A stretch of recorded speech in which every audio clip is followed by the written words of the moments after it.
Hello everybody. I hope everyone is having a wonderful day.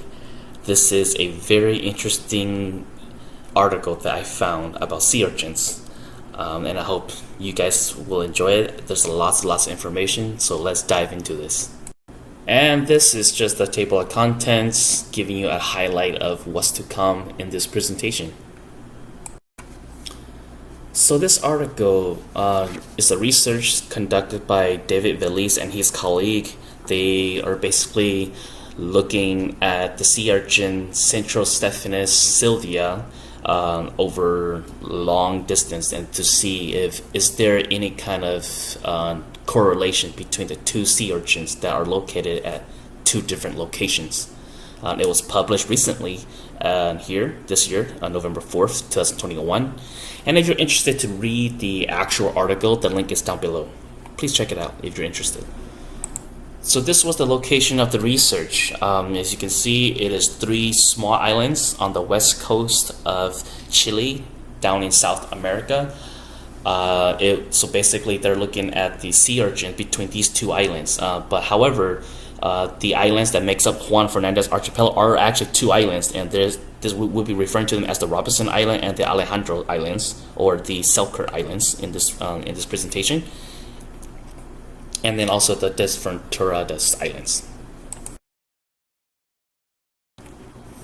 So the gene flow of these bisnic marine organisms, such as the sea urchins, the way that the gene flow move is basically, their larvae are responsible for moving their gene flow, because in their larva phase, that's when they're most active and they're moving around a lot. Because when they get to their adult phase, they're actually very, very stationary and they don't move anywhere. And then, of course, in order to obtain this genetic data, David Velez and his colleagues, they'll be using SNPs, basically the single nucleotide polymorphism, to analyze and obtain the sea urchins' genetic data. So this is a study that was done in 2013 by Javier Puribec. This study was mentioned in this article as well, and this is very, very important because in this study in 2013 by Javier and his colleagues, they were looking at the lobster, Jazu frontalis, and they want to see if there's a population correlation between these 2 lobsters located at these same islands.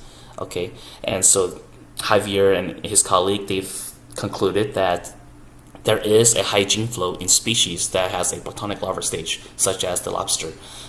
This is this is relevant because our sea urchins have a platonic larval stage too, and they're also located at the same islands as well. So this is another study that was mentioned in this article that was done in 2010.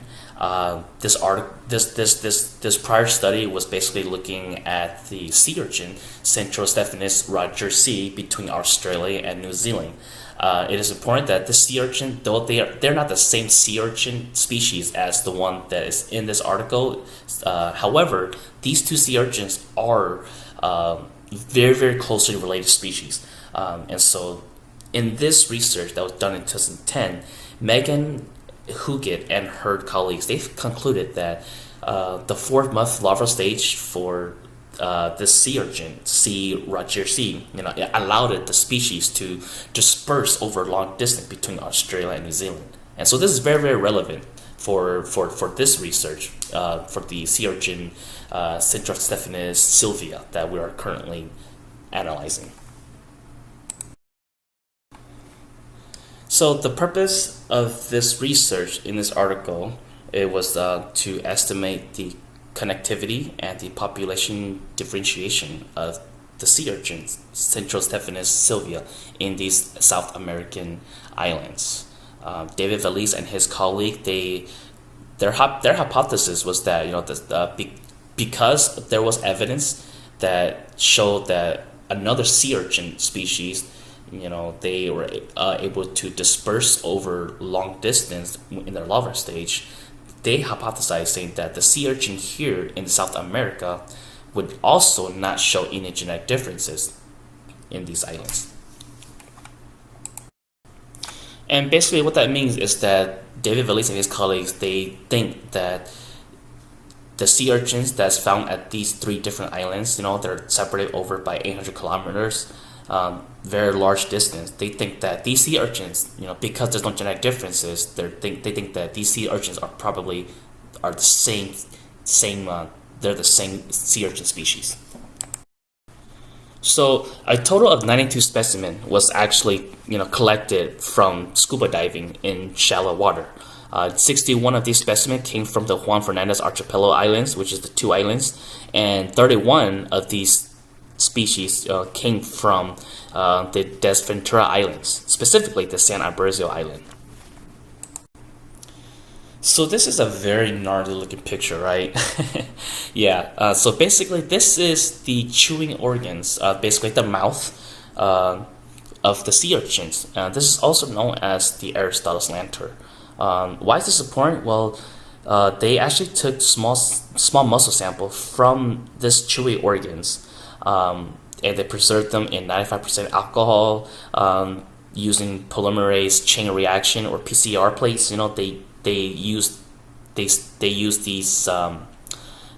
muscle samples from these chewy organs and study the genetic material that's in these chewy organs. And then to analyze the population in these, they analyze the gene population in the sea urchin, they use these three different methods to figure that out. They use the SNP database to estimate the population genetic structure. They use the admixture model, which is basically a model that it assumes that each individual has some kind of ancestry from one or more of a K genetically distinct sources. And what does K stands for? K describes the number of subpopulation in a population.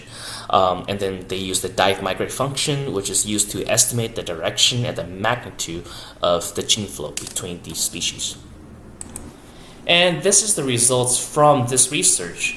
Out of the 92 total samples collected, they got 85,933 raw SNPs. And then, of course, they have to filter through these SNPs and these samples because they have to get rid of anything that will produce a biased result, right? So to get rid of bias, they filter out through all these data, and they only kept about 7,000 of these SNPs, and 89 samples were actually kept. And then the result also showed that there was no significant difference in the gene population. There's no population segregation whatsoever. In the next slide, there's a graph that basically shows that there were no genetic separation between the species in between these islands. They got a p-value of equal to 0.999, which basically means that there's no correlation between these samples. And then the div migrate suggests that there were a strong gene flow between these islands. And remember, gene flow is just the transfer of genetic materials from one population to another. And so the results show that there was a strong gene flow, and there was no significant difference between these populations. So basically, they're all the same. They're all the same species, right? So this is the graph that shows the population structure of the sea urchin. They're using a software called Structure, and ROB just stands for the Robson Island, SK stands for the Selkirk Island, and the SAM stands for the San Ambrosio Island. Now remember that the left two islands, the Rob and the SK Islands, those two islands make up the Archipelago Islands, okay? And the SAM is actually the Desveratos Islands. And remember, all these islands are over 800 kilometers apart. So let me break down what you're actually looking at, okay? In case you're wondering what we're looking at. Each vertical line represents each individual, and then each color represents the probability of it belonging to one of the genetic clusters. Finally, the conclusion. Remember that their hypothesis was that the sea urchin, C. silva, would not show any genetic differences between population in these islands because there were previous evidence shown in 2010 in Australia from the sea urchin C. rodriguesi, which is also another closely related species. And were they right? Well, yes. the results show that that their hypothesis was correct, that there were no genetic differences in these population of the sea urchins, and that there's actually a strong flow of gene. There's a strong gene flow between these sea urchin, even though they're separated over 800 kilometers, and that's basically like about 500 miles.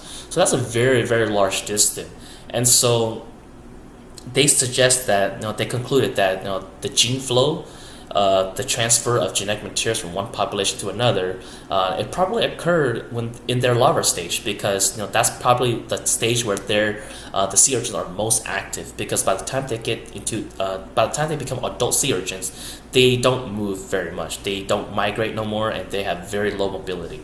And so, very cool, huh? Very interesting. Very, very interesting. Same sea urchins all over 3 different islands. And and they're all the same sea urchin. They're not different, huh? And then, in order to understand how sea urchin larva contributes to high gene flow, they suggest that more study needs to be done. There is still much to learn about the way that they disperse. But then they do think that there were other factors that could cause or contribute to high gene flow. They didn't specify what other factors they were, because other than we need to study it more. And that's one of the limitations. One of the limitations was that there's not enough published study on the C. sylvia sea urchin to understand about it, and more needs to be done. It is also important to note that there are no humans living on the Desventuradas Island, but they are humans living on the Robinson Island, which is in the Juan Fernandez archipelago. So they think that species exploitation at a marine park on Robinson Island, it could have caused a high connection in the sea urchin between the islands. Possible. Humans probably, help bring sea urchins to the park from the islands that have no humans, right? And then maybe that's the reason why that there's a high gene flow.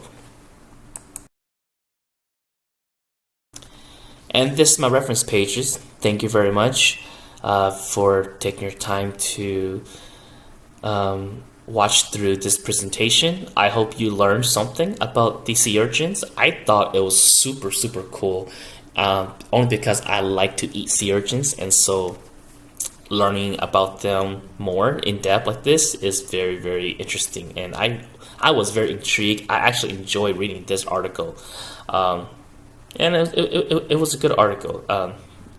I wish we could do more study on it, right? But yeah, anyways, if you want to read this article as well, more in depth, there's a link in the description box. Please check it out, and I hope everyone have a wonderful day.